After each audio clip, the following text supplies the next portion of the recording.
So here's the chicken oil. Maybe dito sa rice din. I'm not sure, okay? Don't call me stupid if I'm doing this wrong, okay? Oh, I think it's for the rice. I think it's for the rice. Oh, it looks like flavorful already.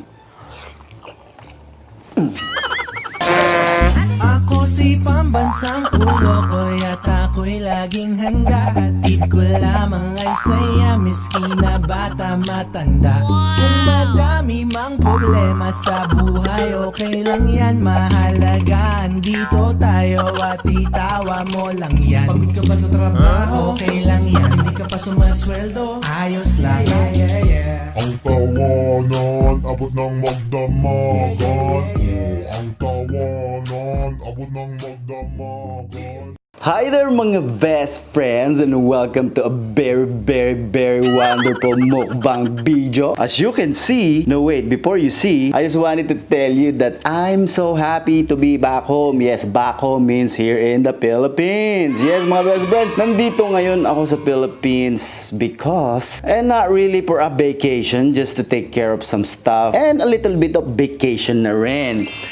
Pero, dahil nga nandito ako sa Pilipinas mga best friends, and you know, in the US of A, there is no such thing as mang inasal. So, as you can see, right in front of me is no other than mang inasal. I can finally do a mukbang video ng mang inasal. Oh my goodness. Oh my goodness. Nasa Pilipinas ka na, kakain ka pa ng mang inasal. And also, as you can see where I'm at right now, I'm staying at Sofitel dito sa Rojas Boulevard dito sa Pasay City mga best friends. And I just wanna show you guys yung place ko dito sa Sofitel, no? I just wanna show you guys ang ganda ng view ko dito. I just wanna show it to you guys, okay? So here you go there. Oh my goodness, look at that view. You are overlooking the Manila Bay. Oh my goodness, beautiful, beautiful. But that is not our topic for today. Our topic for today is the mang inasal. Pambansang Kolokoy eats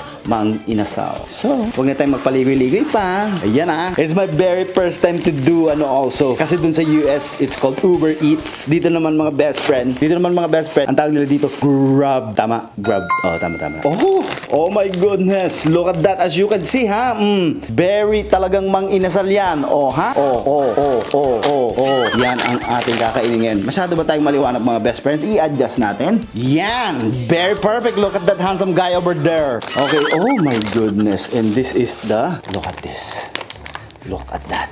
You can see that? Let's see. What is this? Oh, this is the barbecue skewers. Oh, okay. So we got the... Oh my goodness. Look at this. Look at how they did the rice, mga best friends. Oh, look at that. Look at the rice, mga best friends. Oh my goodness. This is very excitement. Look at the sauce. Oh my goodness. Look at that. Mang inasal. Ewan ko kung ano to. Toyo. Toyo mansi yan. Oh. Ay, ang dami. Mayroon pa silang chicken oil. Oh, wow. Marami tayong sauce ngayon. Iuwi ko to sa US. Oo, yan. Para meron tayong mang inasal sauce galing talaga sa Philippines. And I have my favorite food over here. This is the palabok. Original mang inasal chicken for circle of rice. Palabok. Okay, ayusin ko lang to mga best friend ha, kasi excitement na ako eh. I'm very excitement to eat this one. And I have cokes over here, of course. I gotta have the cokes. Wow, ang laki. Ganito na pala ang ano nila, no? Ganito na, large na ito mga best friends. Parang small lang ito sa US. So let's open the chicken. Oh, naapo nagbanglo. One chicken. Lagyan natin muna dyan, ha? 2 chicken.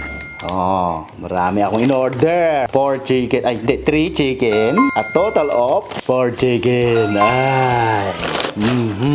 Lagot ka sa akin ngayon. Mang inasal, ha?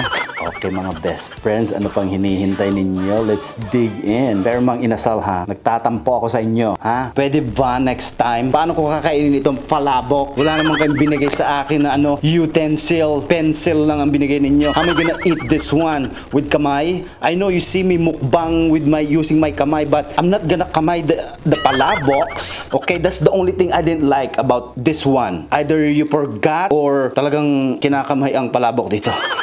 Pero okay lang yan. Okay lang yan. It's okay. It's okay. Oh, so look at the rice. Nabalot ng puting wrap. Oh, look at this. Oh, my goodness. Nag-imas. And this is the toyo mansi over here. Ay, napo. Mavision ako.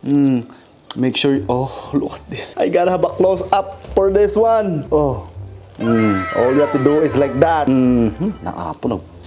Oh, ang bango. Mabuti na lang mga best friends, meron akong nakitang kutsarita dito sa Sofitel. Oh, you better be thankful sa Sofitel at they save your ass. Mga tayo na po. Sarang itan, nag-iimas nga tating tibiyagan na yan. Ganyan lang. Nga po. My goodness, okay, this is what's amazing, okay? You can just eat your rice with just the toyo mansi by itself. Oh my goodness, it's really good. I'm not even eating the chicken yet. Imagine when I start eating the chicken. Wow, this is amazingness. Very amazingness. Okay, this is it. The moment I've been waiting for. The ever famous Mang Inasal chicken. Oh.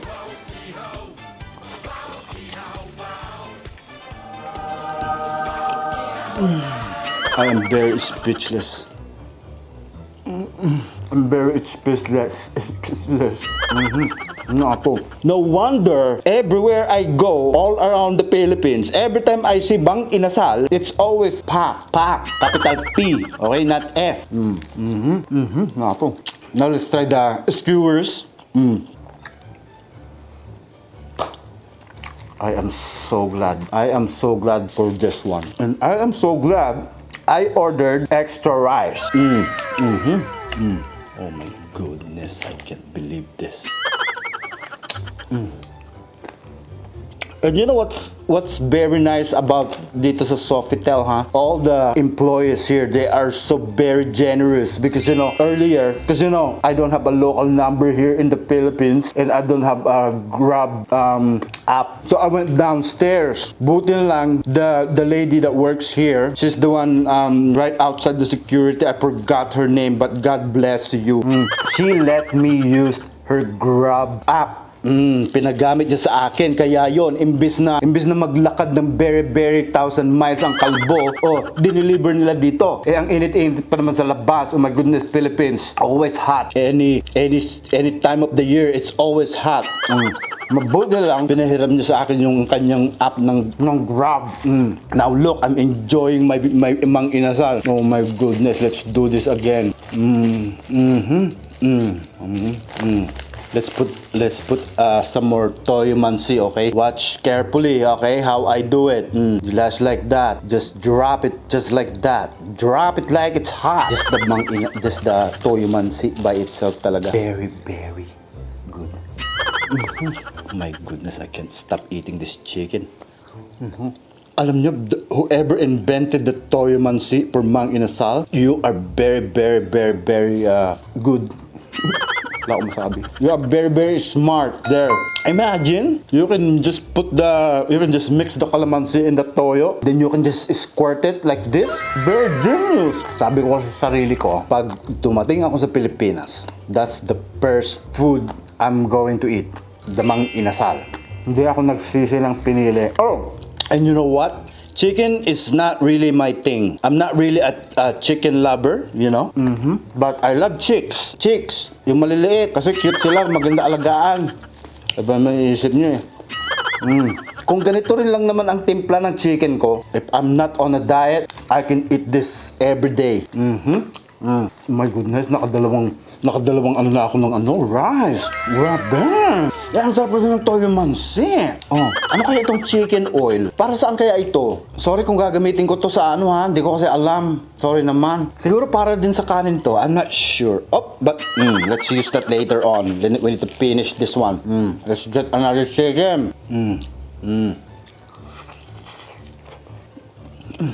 What a life. Overlooking Manila Bay, staying a very nice hotel, and eating Mang Inasal. That's what you call life. Life lang ha, huwag nyo nang dadagdagan ng after death. Kasi ang pagkakaalam ko dati noon, you can have unlimited rice. Only rice sa Mang Inasal. At hindi, ewan ko lang ngayon ha. Sino naman ang hindi mapapa-unli dito? So ganitong klaseng rice, tapos ganyan ang sauce. Pati siguro ako, tatawag ako ng tatawag. Please, more rice. Ganun. Kita man pangatlong rice. Ano nga ba sinasabi ko eh?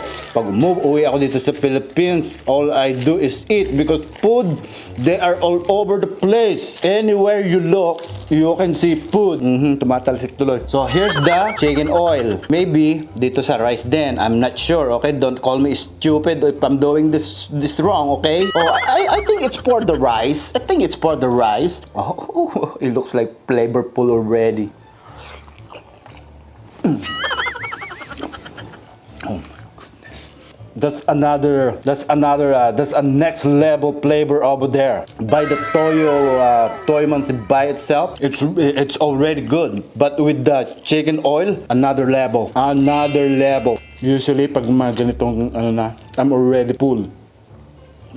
But I am still eating because it's so good. Napakasarap. Whoever the owner of the Mang Inasal over there, out there watching me, oh my goodness. I hope you can watch this video, okay? If I'm gonna get another chance to do another mukbang video for Mang Inasal, I would do it in a heartbeat. You know what I'm saying?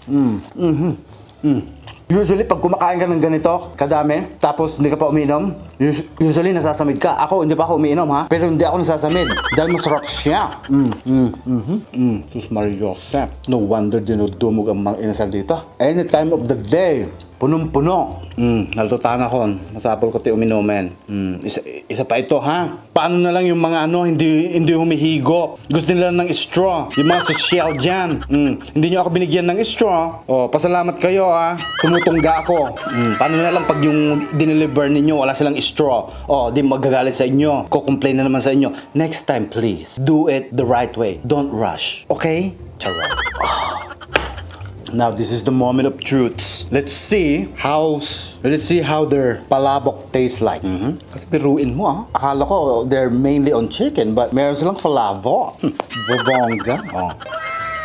Okay. Look at that. It looks beautiful. It looks pretty. But the question is, does it taste good? We'll find out.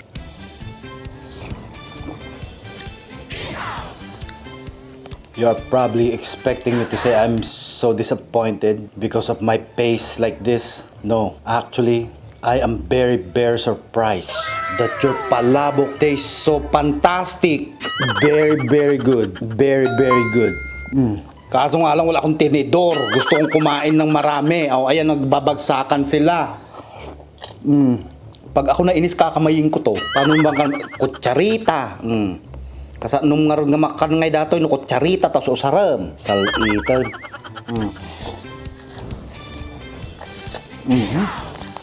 Salitan. Wait a minute, I will talk later. Let me enjoy it first. But I'm warning you, I might not stop. The reason why dire-diretso yung pagkain ko, that doesn't mean I eat so sloppy. No, because their palabok is very, very soft. It just goes straight in your stomach. You don't even have to chew. Once you put it in the front door of your mouth, it goes straight downstairs. At sinasabi ko sa inyo, usually like this, I'm already full. Kumain naman ako kanina. I don't know why, para akong hindi kumain isang linggo. I ate 2 legs of Mang Inasal chicken, 3 rice, and I almost finished the palabok. Look at that. This is the after. I showed you the before. This is the after. Hindi pa ako tapos dito sa chicken. Saan pa akong chicken? Kasi may rice pa ako. Nagpapawisan ako. Ay, naapo na kayo, mas. I'm almost done. Look at that. Oh my goodness, my abs, they're gone. They're sleeping again. No, actually, they're not sleeping. They're very expanded because of all the food that I ate. So there you go, mga best friends. Oh my goodness, I had so much fun doing a mukbang ng Mang Inasal. Very, very good. Now I know the reason why people loves Mang Inasal to the max. Grabe. Like I said, if I get another chance to do another mukbang on this one, I would definitely do it again. So mga best friends, from your pambansang Kolokoy all the way to the Philippines, until next video, bye-bye.